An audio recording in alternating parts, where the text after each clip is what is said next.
guys, what's up? It's Joe Rady from Rady's Rise. We're back here at Crown Eurocars, and I have something new for you, and it's right here next to me. This is it. This is a 2025 Mercedes AMG E53. But before we get into this performance sedan with some very unique touches, let's talk about what's going on here. So Mercedes and AMG go together like peanut butter and jelly. Once upon a time, they were separate entities, but now AMG is under the banner of Mercedes-Benz. And it's all of that motorsports engineering and performance over decades that's getting poured into these real, true AMG vehicles. Now, the E53 is a midsize, and it's fascinating because there's lots of competition in this segment. I mean, if I was gonna drop my money, it would be on a Cadillac Blackwing. But like I said, this E53 goes about it a little bit differently.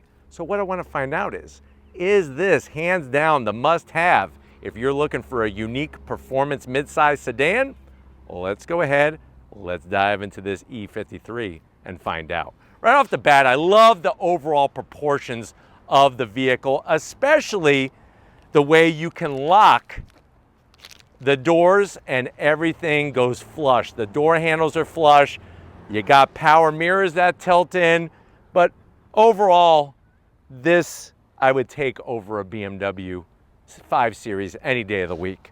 Now at the front of the business, you'll see this updated style to our headlight housing, full LED turn signals, daytime running lamps, and headlights. Working our way down, ginormous corner air intakes for the heat exchangers and also corner air curtains, all built into one. I feel like 95% of Mercedes vehicles are either black or white. And the reason why I bring this up is because on the black trimmed models, all of the gloss black really just blends in seamless. So I really like that on this particular one because it's super clean. Now, as we come across that AMG grille, this is a real AMG vehicle. You got your badging, wait until we pop the hood. You do have a forward-facing camera.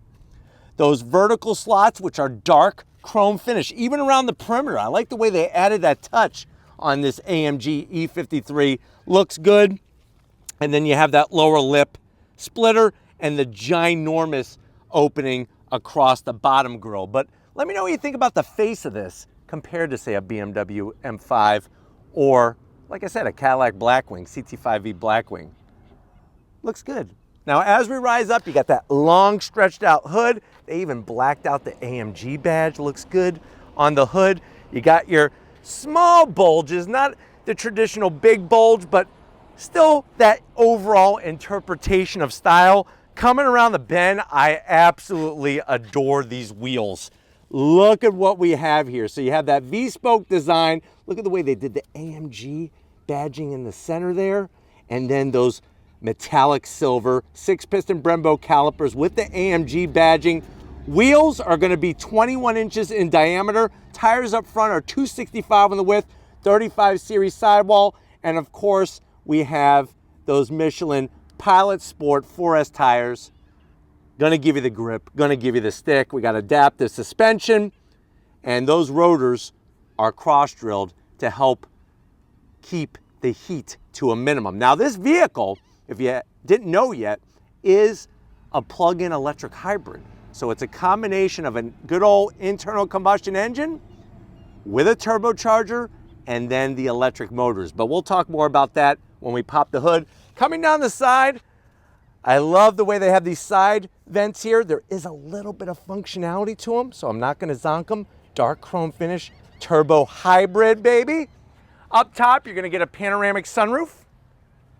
Everything blacked out around the window frame openings. Black on your mirror caps. You got 360-degree cameras, the turn signals LED, flush door handles with the dark chrome. And look at that very aggressive side skirt that extends out. I'm gonna have Steven kind of swing around and just show you how far that side skirt comes out towards the rear. Now, this car is rear wheel drive bias, so a little bit more rubber to meet the road. 295 on the width, 30 series sidewall. That's a zonk there though. Those need to be the actual Brembo calipers like we have up front. That's a little bit of a letdown, but still 21-inch wheels, all four corners. And then when we come around the back, nice trunk lid spoiler, kicks up nicely. They blacked out all of the badging, that dark chrome finish, the AMG. And then whenever you see the badging highlighted in red, you know that there's some type of electrification component to it. Now, when we get down to ground level, love the quad tip exhaust, fully functional oval opening / cut.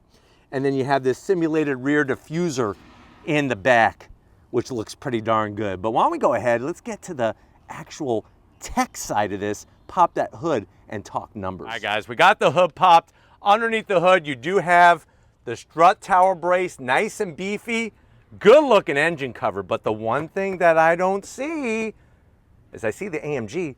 Where's the plaque that says that this is hand assembled? So my question to you is, do you consider this a real AMG because it does not have a hand assembled engine from the AMG experts? What do we have? It's a 3-liter straight 6 turbocharged power plant with the electric motors. When you're in race mode, 604 horsepower, 553 pound-feet of torque. It's bolted to a 9-speed automatic, 0 to 60 in 3.8 seconds. MPGs combined 59, and this will do 42 miles with no fuel use whatsoever. So this really does open up the spectrum of what other performance sedans are bringing to the table, because like I said, you could drive this pure EV, no sound at all. But why don't we go ahead, I want to hear some damn sound. Let's fire this up and see it zoom off.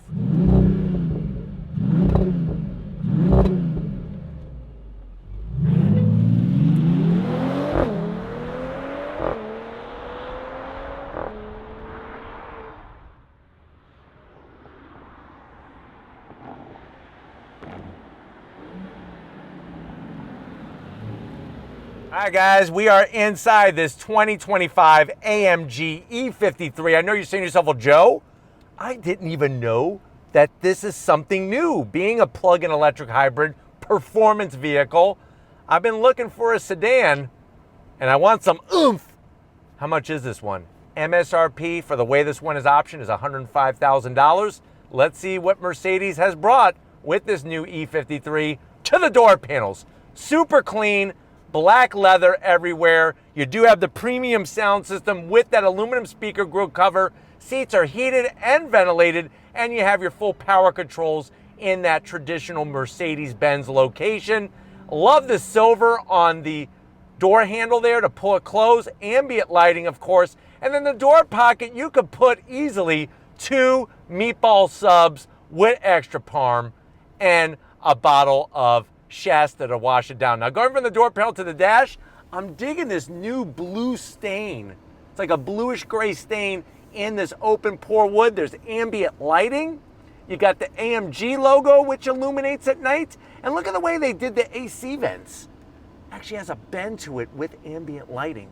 Slide on in, all new over 14-inch infotainment system. I like how it's integrated into the dash. Nice and large. Full touchscreen capability. Look how fast it reacts. I mean, this is really, really nice. There's our AMG where the battery pack is, the gearbox, all those goodies. You can see torque, and then we could go into vehicle and see the suspension. What I like is to allow the passenger to see all the things happening when you're going on throttle. Throw it into reverse. Resolution on these cameras is just glorious. It's absolutely perfect. And your 360-degree camera, and we're right back where we were at. Working your way down, you do have these quick access buttons. So I could hit AMG, and now I have all my different modes. This is really cool, how you could go from electric to sport, sport plus. I mean, they got you covered all the different ways, very easily done. Even you could hold the battery power, which is cool, and use it when you get to your favorite road, or you could go full electric. So they really got it all set up very nicely. AC controls are also in here. I guess the zonk is all the controls are in the screen, so you're gonna get a ton of fingerprints. But if you have your AMG polishing cloth, like I know that you do, you could just clean those off. There's more of that blue, wow. This looks great, this blue gray wood AMG badging.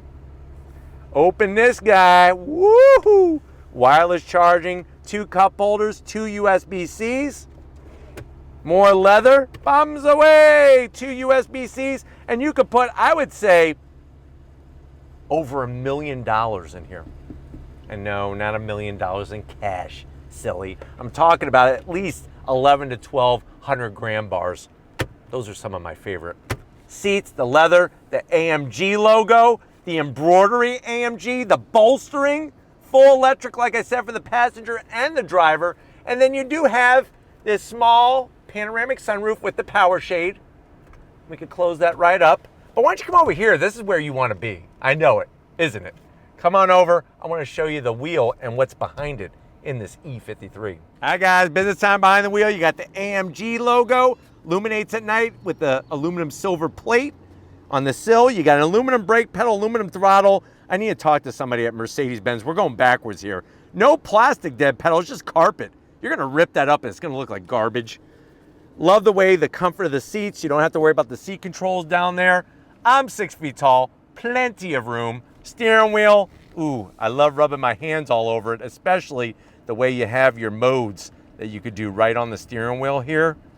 All the other switch gear, you do have metal paddles to go up and down the 9-speed automatic. And this is an electric tilting and telescoping wheel. My big zonk is the dash. I don't like the way it's just out there in space. They did the infotainment system clean. What is up with that? And what is up with that ginormous hole in the dash for the head-up display? Come on, it doesn't look right. But I do like the fact that there's a head-up display and there's a ton of ambient lighting up there. But let's get in the back seat and see if your passengers are gonna be happy that you went with this E53. All right, guys, back seat time. And because this is a midsize, you are getting plenty of room back here. I do like the way they have the AC vents in the frame rail. And you also have AC vents down below. Heated seats, looking good. Love the way you can make the adjustments. I'm sitting back here with the ambient lighting and everything. It's really wonderful. I just wish there were ventilated seats back here. That's a big zonk. But the seats are comfy and the space is nice. Pull this down, soft, and you got your little place to stand up your beef jerky, your Slim Jims. But other than that, feeling pretty good. Let's get into the trunk because I want to take you for a spin in this AMG E53. All right, guys, junk in the trunk time. On this vehicle, because it is that plug-in electric hybrid, trunk space is a little limited. You're looking at 13 cubic feet of space. You do have all your hookups to charge this, and you don't have to hook it up. It will charge on its own with regen braking. But if you want to leave the house with a full charge, you just plug it right in. You even have your can of flat fix and an electric air compressor. The seats do fold down, which is a heaven send because we need a little bit more room back here. But other than that, what you see is what you get. But what I want to find out, do you get what you deserve when you go AMG E53? Let's go ahead, bolt in, and see how it goes. All right, guys, we're inside this AMG E53, and right away, I mean, the way they do the interiors is really, really classy. I just don't love the digital gauge cluster, but getting to that nice, large infotainment system, well within reach, and it's super clean. I love the AC vents in this gray-blue wood finish. But if you're ready, I'm ready. On throw, here we go. Instant torque from the electric motor to help kind of fill in the gap for where the turbo boost lag is gonna be. But man, this thing handles, and what's nice is having that battery pack, it actually lowers your center of gravity. So your handling is gonna be really sublime in this, which it is. Good feedback, nice feel. The challenge for me is the sound, the piped in sound. It just sounds lame, man. It really does. It's on the same level with BMW, and BMW just goes a little too over the top. Now, the great smooth downshifts are really nice to see. And then when you get on throttle, those shifts are nice as well. Super fast, keeps the chassis nice and balanced. And even those downshifts are just great. They really, really are. It just helps keep everything nice and composed when you're under the brake, when you're on the brakes, under braking. Which you need. You want everything to be nice and composed, because what can happen is any upset in the chassis is gonna cause upset in the handling, and you don't want that. You really don't. Now, even though I don't love the gauge cluster, it is very easy to see and very easy to read. We're gonna slow down a little bit here. I'm gonna pull up my AMG and I'm going to shift manually with the paddles. Are you ready? First gear, on throw, here we go. On the brakes. Here we go, nice and balanced. All that sound you're hearing is piped in. You're not hearing anything out the exhaust, which is a bummer, because you do have that straight six turbocharged engine. Head-up display, super easy to read, super clear. I just feel like it's good, but it's not great. That's just my take on it. Is it quick? Sure. 0 to 60, 3.8 seconds, plenty quick. I want a little bit more personality. And some of the shifts are just a little wonky if you let it get close to red line. I wish that wasn't the case. But when you downshift, it does that nice blip and it keeps everything stable. Brakes feel good. They're nothing too crazy. I mean, you got your 6-piston up front, but out back you just have floating rear calipers, so. But the steering is great communication, the steering. And the chassis is very balanced. I feel like this car is very, very flickable, even with it being a mid-size sedan. And a lot of it has to do with that battery pack back there. Of course, the style of it looks stunning, looks really sinister, and there's plenty of room in here, which is great. But for $105,000, I'm personally taking my money somewhere else. I'm going to Cadillac and get myself a CT5V Blackwing. Manual, please. But for those that like to have the tech, that want something different, having the capability of about 45 miles of range on pure EV is a very nice touch. Especially if you're driving to and from work. You're not even going to use a drop of gas if you only work 15, 20 miles from home. Won't even use a drop of gas. But we're going to go ahead and get back to Crown Eurocars and wrap this one up. So I hope it's been a good one. I'll see you in a split second. All right, guys, another intensified day. Whenever I drive an AMG, it's always intense with this 2025 AMG E53. Definitely got to thank Michael and the rest of the team at Crown Eurocars. This is one of the first ones. We got to bring it to you. Now it's your turn. Let me know what you think. Can this compete with the likes of the BMW M5, the Cadillac CT5V Blackwing, and many more, of course? Let me know in that comment section. But if you're new to the channel, you're on your way out, hit that subscribe button. I promise you it's worthwhile. Come back for more. If you are a subscriber, thank you for being part of the Razor Eyes family. Got to give it up to Stephen Flood. He won a championship this past weekend. He actually won the Dunkin' Donuts Munchkins eating competition. He was putting those munchkins in 5 at a time into that mouth of his, and he brought home the gold. So thank you, Stephen, for bringing home the golden donut from Dunkin' Donuts. And just like always, guys, I'll see you on the next ride.